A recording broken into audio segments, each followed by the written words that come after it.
मित्रांनो, राम राम, रामकृष्ण हरी. बघा, महाराष्ट्राच्या राजकारणामध्ये सध्या सगळ्यात मोठी हालचाल चालू आहे. त्यानंतर एकनाथ शिंदे दिल्लीला गेलेत. काही खूप मोठं असं होणार आहे, अशा अनेक बातम्या महाराष्ट्राच्या राजकारणामध्ये येऊ लागल्यात.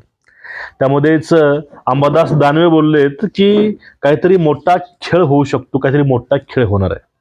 त्यामध्ये निमित्त होतं संभाजीनगरच्या जिल्हा परिषदेचं आणि पुढच्या संभाव्य युतीचं आणि आमदारांचा खेळ होणार आहे. सत्तेत जायचं आहे, असे अनेक लहान लहान डॉट आहेत, लहान लहान पॉईंट्स आहेत. त्यावरती दानवेही मोकळे झाले आणि शिंदे दिल्लीला गेलेत काहीही कारण नसताना.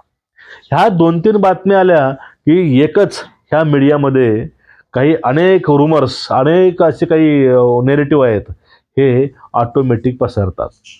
आता यामध्ये शिंदे साहेबांच्या नेत्यांना विचारलं गेलं या विषयावरती, तर त्यांचं म्हणणं असं आहे की यामध्ये ज्याप्रमाणे उद्धव ठाकरेचे खासदार लोकसभेमध्ये प्रश्न विचारतात गॅसबद्दल, राऊत असतील, अनेक असतील, मग त्यावरती आम्ही सर्व खासदारांनी ठरवलं की शिंदे साहेबांनी सांगितलंय की ह्या सगळ्या प्रश्नाला काउंटर करा, योग्य मुद्दे मांडा, यांना जास्त फडफड करू देऊ नका. त्यानंतर जे काही बघा, शिंदे नेहमी दिल्लीमध्ये असतात. ते कधी? अधिवेशनाच्या वेळेसच. कारण दिल्लीमध्ये जाऊन आपल्या खासदारांशी बोलून यांच्याकडनं देशप्रेम, राष्ट्रप्रथम आणि चांगल्या कामात किंवा सर्व कामामध्ये मोदींना पूर्णपणे पाठिंबा असू द्या आणि योग्य ते मुद्दे त्यांना सपोर्ट करा आणि योग्य त्या वेळेस पाठीमाग उभे राहा सत्ताधारीच्या तो एनडीएच्या. कारण असेच आहेत, शिंदेना माहित आहे की नेमकं हिंदुत्व संभाळते कोण, हिंदुत्व पाळते कोण आणि देशाप्रती देशप्रेमी असणारी पार्टी कुठली आहे. हे एक अलायन्स म्हणून नाही, तर एक नैतिकता म्हणून आणि एक विश्वास म्हणून शिंदे नेहमी भाजपच्या सहकार्यामध्ये किंवा सोबत सहयोगामध्ये आहेत. मग ज्यावेळेस शिंदे दिल्लीला गेले त्यावेळेस यांच्या बुडाला आग लागते आणि यावेळेचं कारण खूप मोठं आहे. शिंदेही बोलले आता खूप काही बदल होतील, खूप काही मोठा खेळ होणार आहे. आता नेमका मोठा खेळ कुठला? सगळ्यात मोठा प्रश्न आहे.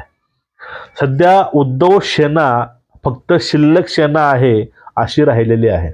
अनेक कारणं आहेत, अनेक डॉट्स आहेत, अनेक पॉईंट्स आहेत. सध्या उद्धव सेना एका विरोधी पक्षनेत्याकरता सगळ्यांशी झुकते वागते. राज्यसभेवरती आपले 20 आमदार असताना सुद्धा त्यांना 10 आमदार असणाऱ्या काकासमोर शरण जावं लागलं. आणि सध्या यांच्याच गोट्यामध्ये मातोश्रीवरती आदित्य ठाकरे आणि त्यानंतर संजय राऊत यांचा कलह हा लपून नाही, हा लोकांपर्यंत पोहोचलाय आणि यावरती लोक सुद्धा सोशल मीडियावरती बोलू लागले. मग ह्या सगळ्यामध्ये सध्या उद्धव ठाकरे फक्त शिल्लक सेनेचे अध्यक्ष उरलेत का, इथं असा एक मोठा प्रश्न पडतो. आणि जे काही उरलेली शिल्लक सेना आहे हे संपवायची कामं संजय राऊत हे प्रामाणिक करत आहेत आणि आदित्य ठाकरे हे दाखवतात की आम्ही आतापर्यंत मराठी मुद्दा मांडला, मराठी मुंबई बोललो, पण एका परप्रांतीय उत्तर भारतीय महिलेला खासदार करण्यासाठी आपला शरद पवारांना सुद्धा आम्ही टशन दिली, आम्ही शरद पवारांना सुद्धा नाकारलं होतं, हे त्या ठिकाणी आदित्य साहेबांनी दाखवलं. म्हणजे एक 2 नेरेटिव्ह, एक राऊतांचं आणि एक आदित्य ठाकरेंचं, हे दोघंही एकमेकात अटॅच केले तर ह्या दोघांच्याही वक्तव्यानं जे सो कॉल्ड शिवसैनिक आहेत शिल्लक सेनेचे, यांच्याकडे फक्त एकच पर्याय उरतो, तो म्हणजे शिंदे साहेबासोबत जाणं, खऱ्या शिवसेनेच्या चित्रशाहीमध्ये जाणं. मग त्यानंतर शिंदे साहेबांचं वक्तव्य आहे की आता खूप मोठा खेळ होणार आहे. आणि त्यानंतर दानवे खरंच या सगळ्या दलदलीमध्ये नाराज खूप आहेत. एक दानवे खैरे हा वाद नेहमी संभाजीनगरमध्ये तुम्हाला पाहायला मिळतो. आणि सध्या दानवेंनी एक वक्तव्य केलं की काही आमचे लोक आहेत, त्या लोकांना सत्तेमध्ये जायचं आहे. आता सत्ता आणि विरोधी पक्ष जर ह्या 2 गोष्टी बोलल्या, यामध्ये सर्वात महत्त्वाची गोष्ट काय असते मित्रांनो माहिती आहे तुम्हाला? ती गोष्ट अशी असते, जर तुम्ही आता आमदार म्हणून निवडून आलात, तुम्ही आमदार झालात आणि तुमचा जर पक्ष सत्तेमध्ये नसेल, तर मतदारसंघामध्ये नवीन योजना किंवा कामं हे जर तुम्ही नाही आणले, तुम्हाला नंतर आफ्टर 5 इयर तुम्हाला कुत्रही खाणार नाही आणि तुमची किंमत ही शून्य होते. आता जे काही आमदार उद्धव ठाकरेंच्या निवडून आलेले आहेत, एक आपत्कालीन आमदार आले ते सगळे आमदार पुढे निवडून येतील का नाही याची गॅरंटी काहीच नाही, कारण अवघे 6-5 वर्ष अजून बाकी आहेत निवडणुकीला. तोपर्यंत राजकारणामध्ये अजून काय काय होईल हे सेना हे शेवटपर्यंत काय करू शकेल का किंवा राहील का, इथं हा एक मोठा त्या सध्या असलेल्या आमदारांना मोठा प्रश्न पडलाय. आणि एक मोठा गट उद्धव ठाकरेंच्या पक्षातील आमदारांचा तो त्यांच्यापासून जाणार आहे. ते परत शिंदे साहेबांसोबत अशा पण बातम्या आतल्या आत जास्त चालत आहेत. आणि त्यालाच कारण ठरलंय एक दानवेंचं वक्तव्य. एक मोठी खेळी होणार आहे, एक खेळी होणार आहे. दानवेंचं वाक्य आणि शिंदेचं वाक्य एक मोठा खेळ. आणि त्यामधील अजून एक वाक्य की आमच्या लोकांना सत्तेमध्ये जायचा विचार आहे, पण त्यावरती अजून चर्चा झाली नाही.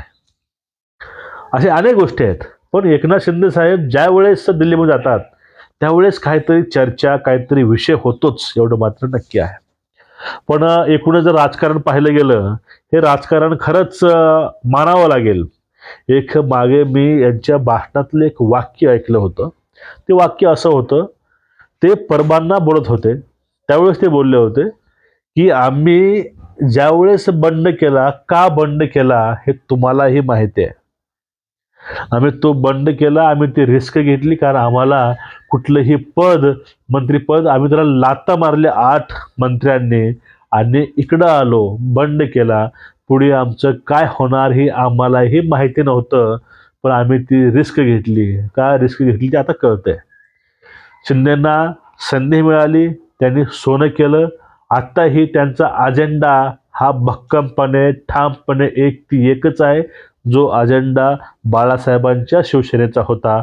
तो अजेंडा सध्या शिंदेसाहेबांच्या सैनिकांनी आणि त्यांनी हा आजपर्यंत तेवत ठेवला आहे. म्हणून एकनाथ शिंदे आज रोजी ह्या जनतेच्या न्यायालयामध्ये त्यांच्याकडेच हे चिन्ह आणि नाव सुद्धा आहे आणि न्यायालयाचं हे नाव आणि चिन्ह आहे. एकनाथ शिंदे हेच खरे वारसदार आहे, हे लोकांनी दाखवलंय निवडणुकीमधून. आणि तो एक कौल हे त्यांना दिलेला आहे. भले कितीही आरोप होऊ द्या, काहीही उद्धव ठाकरे नेरेटिव्ह पसरवू द्या, पण त्याचा काहीही इफेक्ट वाईट हा झाला नाही. का लोकांना माहीत आहे, लोकांना समजतंय, कारण सगळ्यात मोठं न्यायालय हे लोक आहे, ही लोकव्यवस्था आहे आणि ही निवडणूक पद्धती आहे. सध्या बॅलेट नाही, सध्या हे मशीन आहे. सगळ्यात प्युअर आणि खात्रीशीर निवडणुका आहेत. त्यामुळं जनतेचा कौल दाखवलाय. आता येणाऱ्या काळामध्ये महाराष्ट्राच्या राजकारणामध्ये शिंदे साहेबांसोबत अजून किती उद्धव ठाकरेंचे 20 पैकी आमदार जातील आणि अजून ह्या पक्षाला खिंडार कसं पडणार आहे हे दानवेकडनं आपल्याला लवकरच कळेल. आणि तोपर्यंत मित्रांनो पाहत राहा आणि कमेंट करा. नमस्कार, जय हिंद, वंदे मातरम.